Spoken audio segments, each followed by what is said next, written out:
The beam of her headlamp trembled against the pale rock as Sarah whispered, "I can't move my legs." At 28 years old, she was pinned inside one of the most dangerous caves on Earth. The walls around her pressed in with merciless force, a narrow crack of jagged limestone that gripped her thigh like an iron vise. The silence was total, broken only by her shallow, frantic breaths. Lechuguilla Cave in New Mexico was not meant for casual adventurers. It stretched more than 138 miles through twisting tunnels, vertical shafts, and mineral formations unlike anywhere else. Scientists treasured it, but explorers feared it. The cave was notorious for passages so thin they could shred clothing and skin. Signs at the entrance warned, rescues here were nearly impossible. Sarah had read those warnings, but in the adrenaline of the descent, she had pushed them to the back of her mind. Now, trapped more than 1,200 feet underground, she felt the weight of every word. Her group of 4 had set out for a weekend exploration. Spirits had been high. They had laughed about adventure and discovery, joking that they were modern pioneers. But the cave had swallowed that excitement in silence and stone. The cold was seeping through her clothing, a steady chill that made her body shiver uncontrollably. Her headlamp flickered, casting brief shadows that danced across the crystals lining the walls. She pressed her palms against the limestone, trying to push, to wiggle free, but every movement brought stabbing pain down her leg. "Stay calm, Sarah," one of her companions called from behind. His voice strained, but trying to sound steady. The words echoed in the crawl space, swallowed quickly by the blackness. She wanted to believe him, but panic was coiled tight in her chest. Time passed without measure. Every second stretched into an eternity. She imagined the surface far above, sunlight and fresh air forever out of reach. The thought pressed down harder than the stone. This cave had taken lives before.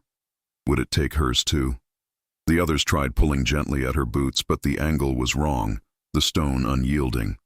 Her body would not move. Sweat mixed with the dust on her face, streaking down her cheeks like mud. The feeling of helplessness gnawed at her resolve. Her breathing grew ragged. "I don't want to die here," she whispered. The cave gave no answer.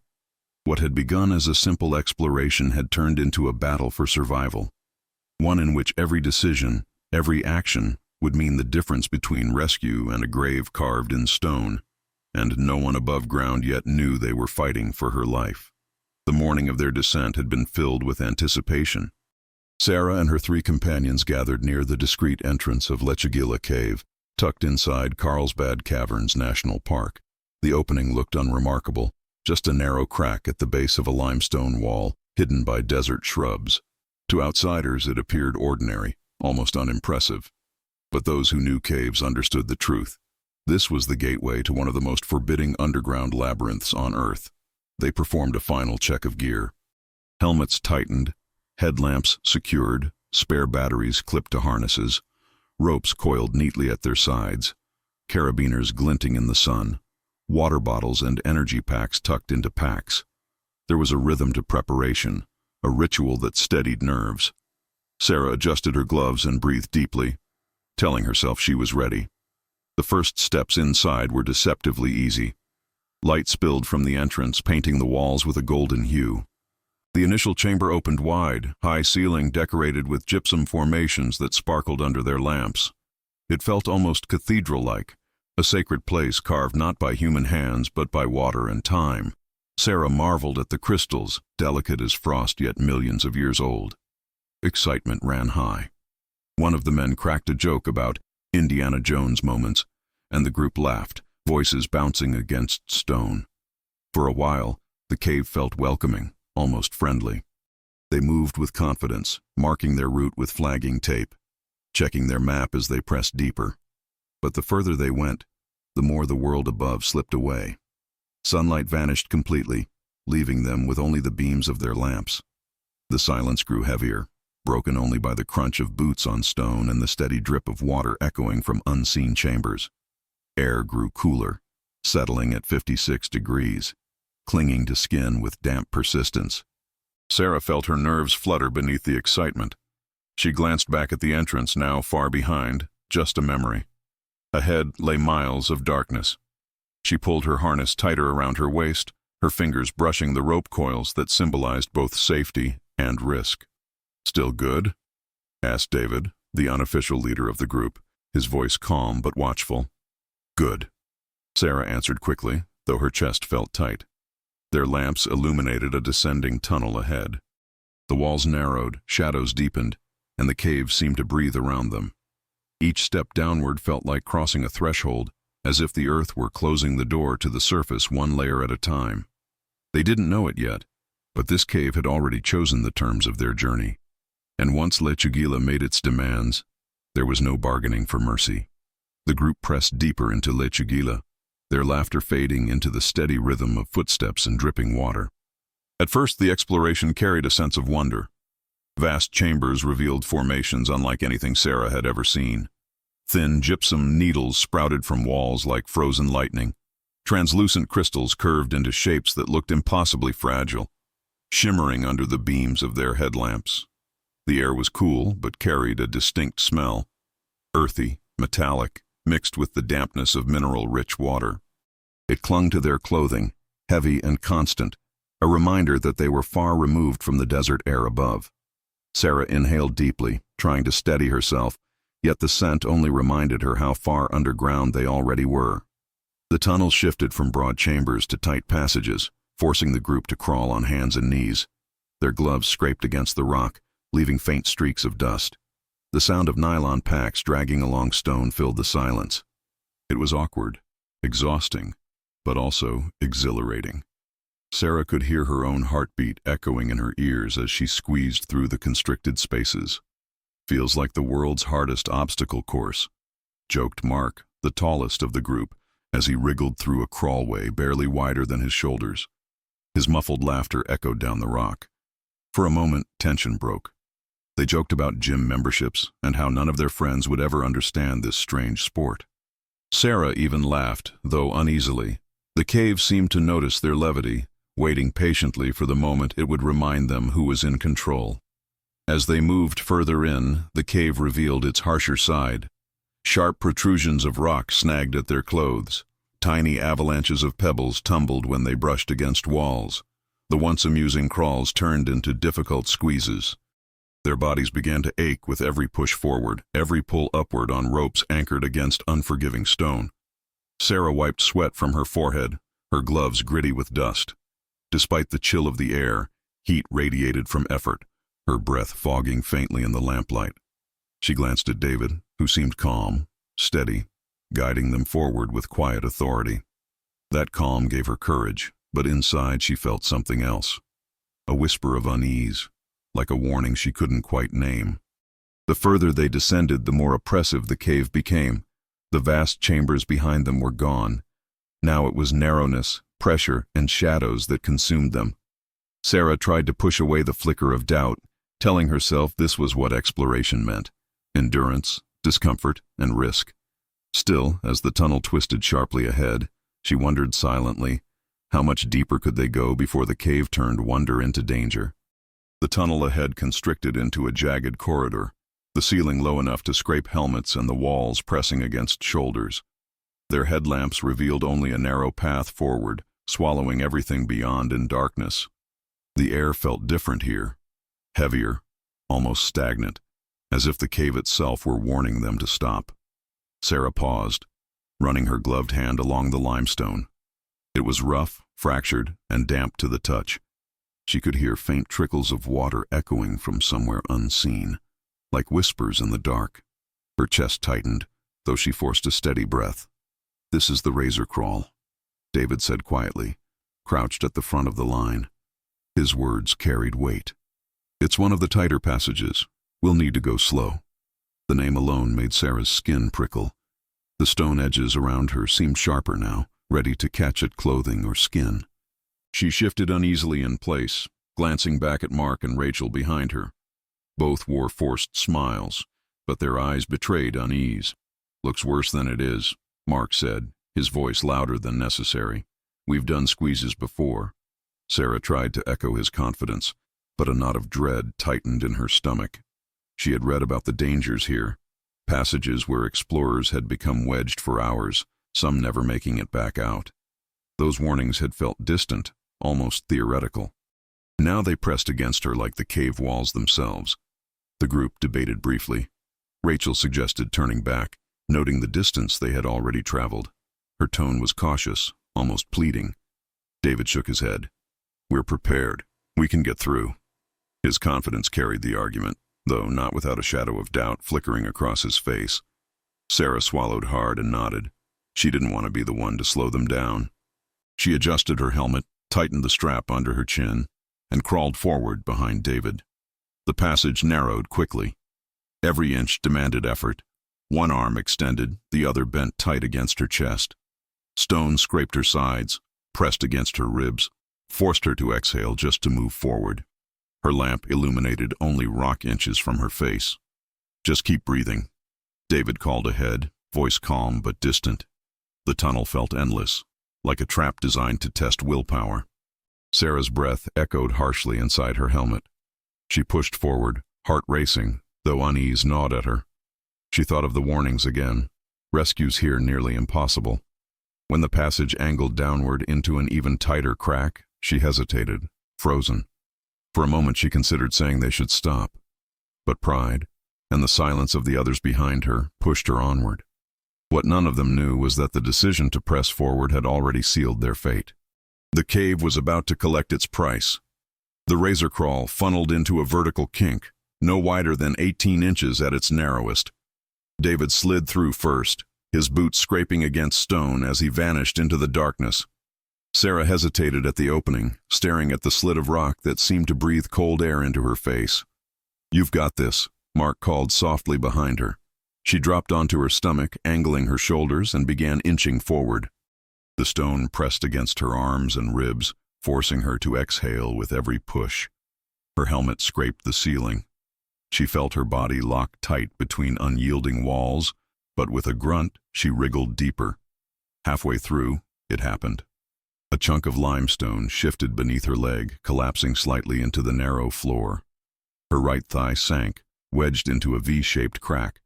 She kicked instinctively, but the stone clamped down harder, trapping her like a vice. Pain shot through her leg, sharp and immediate. "I'm stuck," she gasped, her voice ricocheting through the crawlway. David, already ahead, froze. Rachel's voice echoed from behind. "What do you mean stuck?" Sarah tried again, pushing with her arms, twisting her hips. Nothing. The rock edges dug deeper with every movement, biting into her muscles. Panic surged as the air seemed to thin around her. Her breathing grew fast, shallow. "Stop moving," David ordered, crawling back toward her. "We'll figure it out." Mark pressed forward from behind, reaching for her boot. Together they tugged, but the angle worked against them. The limestone edges only gripped harder. The harder they pulled, the deeper the pain spread through Sarah's leg. Her headlamp flickered, shadows dancing across the narrow walls. For a terrifying second the light dimmed, plunging her face into suffocating darkness, before it blinked back to life. Sweat beaded along her forehead, stinging her eyes. I can't move," she whispered. Her chest heaved, the stone pressing so close she struggled to expand her lungs fully. Rachel tried to crawl closer, but the passage was too tight for more than one person beside her. "Sarah, breathe with me. Slow, steady." But Sarah could barely hear her. All she could focus on was the crushing weight of the cave, the pain slicing through her thigh, the panic rising in waves. She clawed at the limestone with gloved fingers, scraping uselessly. Her breaths grew louder, ragged, echoing in the confined tunnel.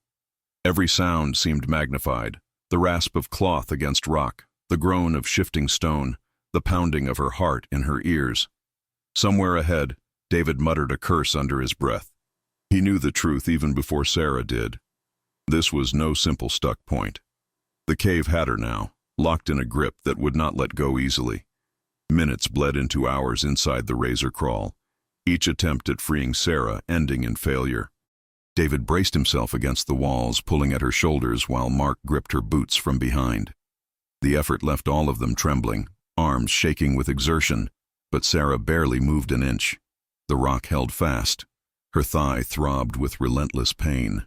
Every tug sent lightning down her leg, her cries muffled against stone. Sweat soaked her clothes despite the steady chill of the cave. She tried to calm her breathing, but panic clawed at her throat, making each inhale shallow, frantic. "We're not getting anywhere like this," Rachel whispered hoarsely, her voice tight with fear. She held her lamp close, illuminating Sarah's pale face. "We need help." The word help hung heavy in the narrow space. Rescue in Lechuguilla was no simple matter. The surface was more than 1,000 feet above, hours of crawling and climbing away. Even if someone reached the entrance, coordinating a rescue underground would take days, time Sarah might not have. David pressed his forehead against the limestone, eyes closed. He knew it. Still, he forced strength into his tone. "We'll keep trying. She just needs a little more room." Mark grunted, sweat dripping from his chin as he yanked again on Sarah's boot. "We're burning energy we don't have." His voice cracked. "She's not moving."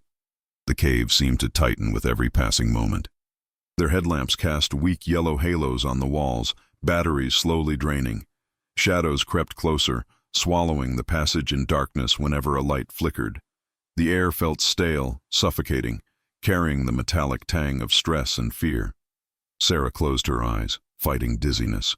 Her lips were dry, throat raw from shallow breaths. "Please," she whispered, "don't leave me."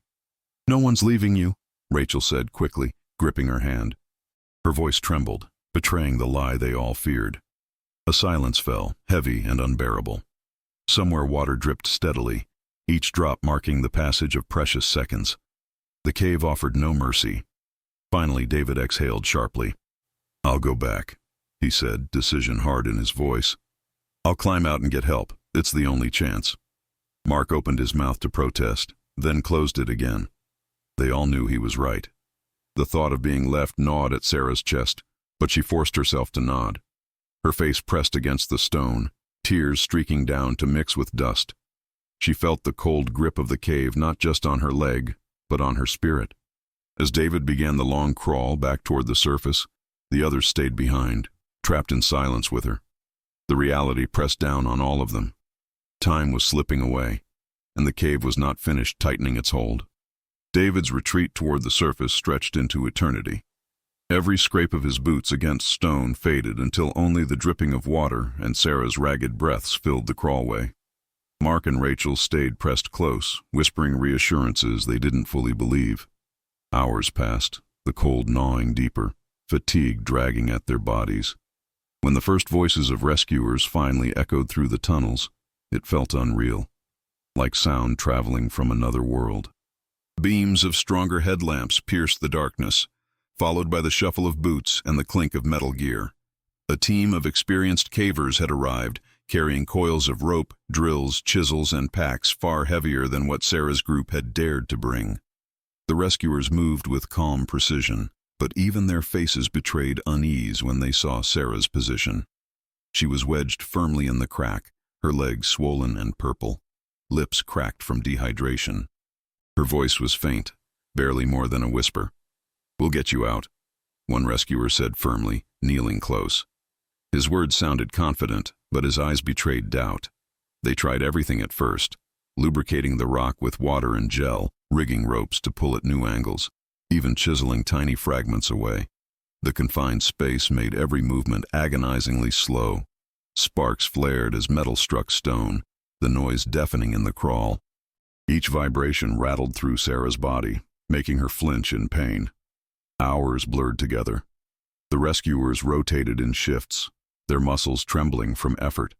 Sweat poured down their faces despite the cold. At times, the crawl became so clogged with bodies and equipment that the air itself seemed to thin, leaving everyone gasping. Rachel leaned close to Sarah, whispering encouragement, though her voice cracked with exhaustion. Mark's face had grown gray, his eyes hollow from stress. Every so often he muttered, "It's not working, it's not working," until one rescuer snapped, "We don't say that down here." The cave punished their efforts. Pieces of rock splintered dangerously, threatening collapse. Dust choked the air, sticking to sweat-slick skin.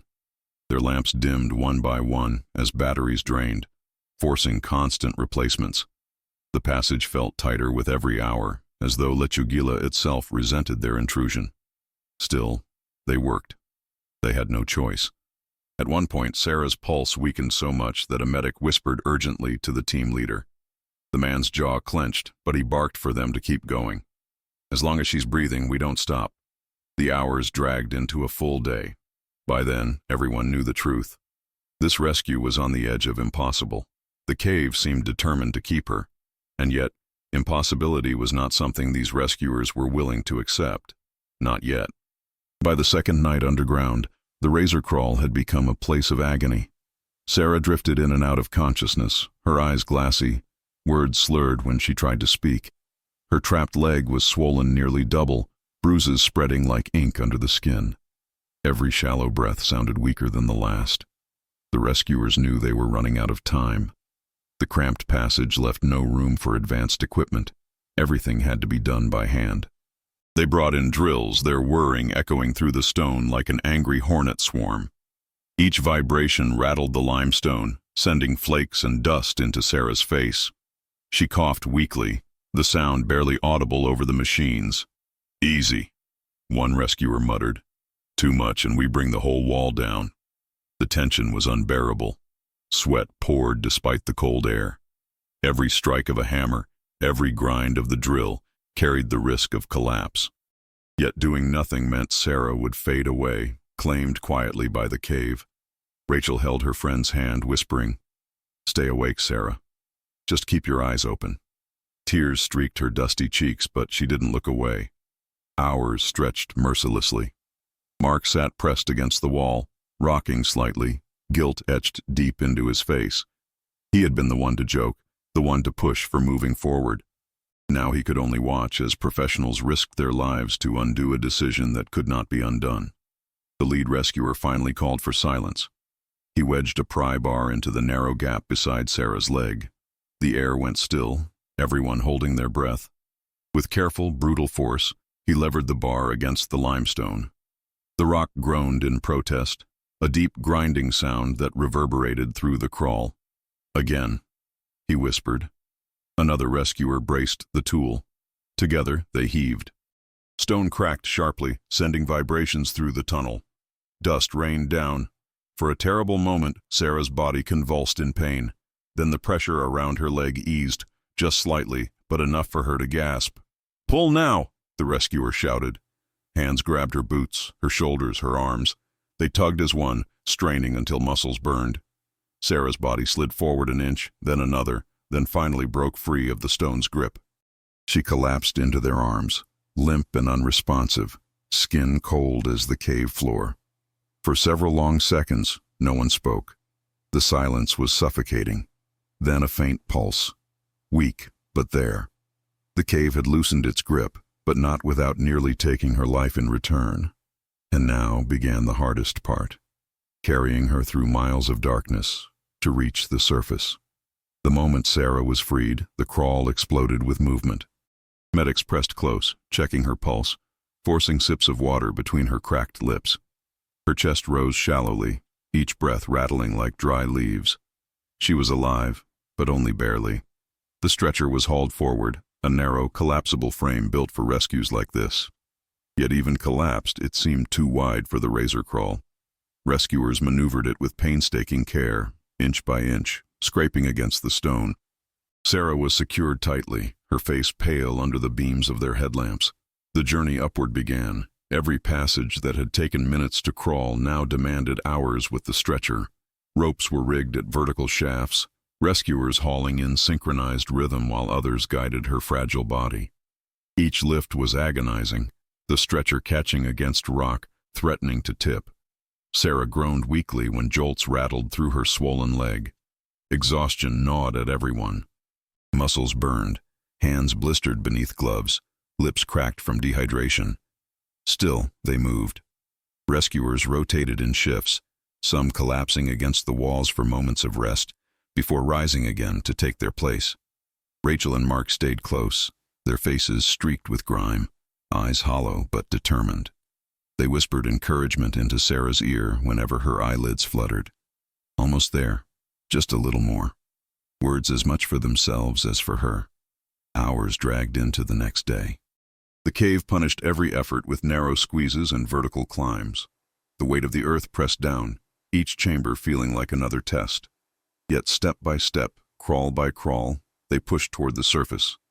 At last, faint currents of fresher air reached them, cooler, lighter, carrying the scent of the desert above. The rescuers quickened their pace, though exhaustion slowed every motion. When Sarah's stretcher finally emerged into the pale dawn, cheers erupted. Dozens of rescuers, rangers, and medics had gathered at the entrance. Sunlight spilled across her face, a fragile contrast to the darkness she had nearly been claimed by. Paramedics rushed forward, attaching oxygen, monitoring vitals. Sarah's pulse was faint, but steady. She was alive, against every calculation, against every warning carved into the cave's reputation. Mark sat back in the dirt, staring at the entrance as if it were a monster they had barely escaped. Rachel sobbed openly, her body shaking with relief. The rescuers exchanged weary glances, their faces a mixture of triumph and disbelief. No one said it aloud, but the thought hung heavy in the air. This rescue should not have been possible. And yet, somehow, they had carried her back from the depths. In the weeks that followed, Sarah's survival became a story whispered through caving communities around the world. Doctors stabilized her, though the damage to her trapped leg was permanent. Nerve function never fully returned. She walked again, but with a limp that reminded her of the cave's grip, a scar carried in every step. Lechuguilla itself remained unchanged, its razor crawls, vertical shafts, and crystal chambers untouched by the ordeal. To scientists, it stayed a place of wonder. To explorers, it remained a place of dread. Few caves on Earth matched its beauty, but even fewer held such silent contempt for human intrusion. When asked about the experience, Sarah often grew quiet. She spoke little of the hours pressed into stone, of the panic that blurred into unconsciousness, of the sound of drills and hammers echoing in the dark. "The cave almost kept me forever," she admitted once, her eyes distant. "I don't know why it let me go." Rescuers who had been there echoed the same sentiment. They had trained for tight passages and vertical halls, but nothing about Lechuguilla allowed for easy work. The operation had stretched them to their limits. More than 40 hours of relentless effort, an entire army of hands and willpower, all balanced on the razor edge of failure. In the official report, the operation was labeled one of the most difficult cave rescues in North American history. The conclusion was blunt. Under normal circumstances, Sarah should not have survived. Her rescue defied logic, skill, and probability. It was, in the words of one rescuer, the cave's mistake. But to those who had been there, the lesson was different. The cave was not merciful, nor was it cruel. It was indifferent. Stone cared nothing for human ambition. What mattered was the fragile will to fight against it, to risk everything for one life trapped in the dark. Sarah lived, but Lechuguilla remained, a labyrinth waiting silently for the next who dared to enter. Some call her survival a miracle, others call it luck. But for Sarah, every step on her weakened leg carried the truth. Once, deep beneath the earth, she had been given a second chance. And for anyone who dares dream of exploring caves, her story stands as a warning carved in stone. Some places do not want to let you go. Follow for more true stories of survival and tragedy beneath the earth, and prepare for the next descent into darkness.